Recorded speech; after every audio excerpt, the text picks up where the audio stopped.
inside is still, they still have work to do. But right now, at least everybody can ride safely, both pregnant women, both nursing mothers, both everybody. Since the governor mobilized the contractor to commence work against his March this year, the life of the people here has actually improved. So we have witnessed some developments here. Then a couple of, let me say last week, that should be like last week Monday, when people least expect PSC and they turn on the lights. So there has been lights since last week Monday, up to now. We however noticed that further down the road, power supply had not spread across. But this resident tells us the reason why it's so. We have a lot of challenges where there is no transformer. The transformer there is damaged already. But we know the situation of the IBTC or other discos. So we have to gather some money to buy a new transformer, which is there. A new brand new transformer has been placed there.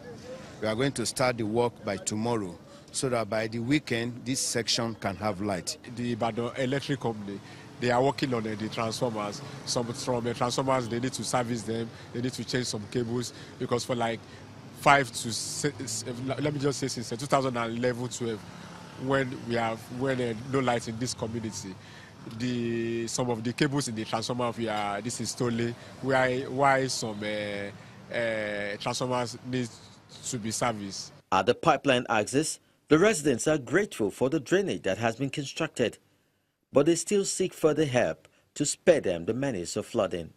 On the gutter, you can see that the gutter has been constructed by the Ogun State government. All the water coming from the other side and this area was diverted to this area. So we have to meet them, we appeal to them, and they answer us.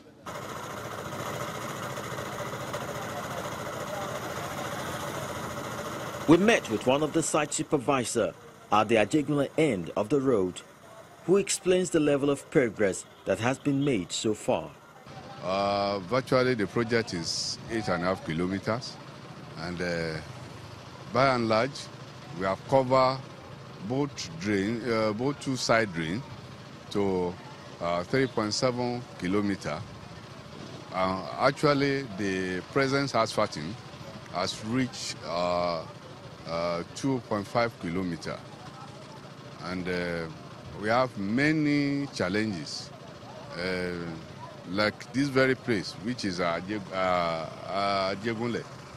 We have, if you look at the back there, we have the ground higher than the level of all entrances.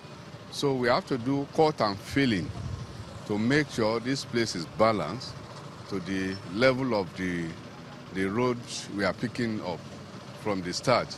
We start from Coin Oil and we are going to Makogi. With the return of power to the area, the management of Ibadan Electricity Distribution Company throws light into the struggle they've had to go through. We've tried different alternatives, different plans to make sure that our customers in that axis get power. Even last year, we had to come up with some alternative plan, to hook them up to one of our power stations in Abeokuta. But because it's like you have a problem that needs, for example, 10 tanks of water, and then you want to solve the problem with 2 tanks of water. Definitely, it was not sustainable. As the customers will testify, they got power in December, but it lasted for like about 2 weeks, because also at that point there was also a system collapse, so the general generation dropped, and then since then we've been at it. As for the State Commissioner for Works, the Magboro Road project has come to stay and will be completed as soon as possible. Magboro is also an ongoing project. The slowdown, I must level with you, is funding. Recently we injected some funds into the project. We gave the contractor some money. Now we're around March, and of course it's back on site doing some. I know we could do it with some more funding and all that, but it's an ongoing project. We've told him, which he has started, at least asphalt, some part of it. I think it started from the gate. He started pouring asphalt. The total road, the total length there is about 9 kilometers. I think to date they've done about 3 or 4 kilometers, earthwork, drains and all that. So we've told him that, look, make that phase 1.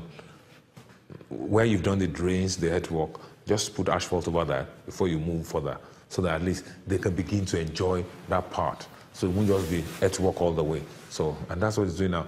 Any further funding to the guy now is going to keep on with the asphalt work to try and take it up to kilometer 4. Then afterwards, it can now start afresh beyond that to kilometer 9. While this development is reassuring of light at the end of the tunnel for the people of Magboro, they would however want to see the government and IBEDC keep their heads above water in order to sustain this trend, so there won't be need for a relapse to the days of infrastructure decay.